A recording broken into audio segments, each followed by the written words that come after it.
Помина безмалку еден месец откако се детектираше дека директорката на Кожно Нина Цаца Билјановска позитивна на коронавирус одела на работа, но обвинителството со иста реторика се уште нема одлука дали ќе ја прифатат кривичната пријава на МВР. Полицијата на 19 март поднесе кривична до поранешната директорка Билјановска, бара да одговара кривично, бидејќи МВР утврдило дека таа направила дела против здравјето на луѓето.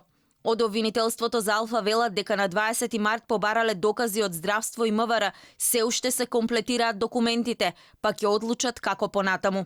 Од нив се бара да приложат во смисла на тоа кој ден поранешната директорка го одржала предавањето, список на лица учесници на тој семинар, дали и кои од тие лица биле заразени со коронавирусот и да се приложи писмена медицинска документација за инфицираноста, како на поранешната директорка, така и на учесниците на семинарот на кој таа им предавала. До сега 6 лица од кожната клиника се позитивни на COVID-19, а истите според надлежните се поврзани со Цаца Билјановска.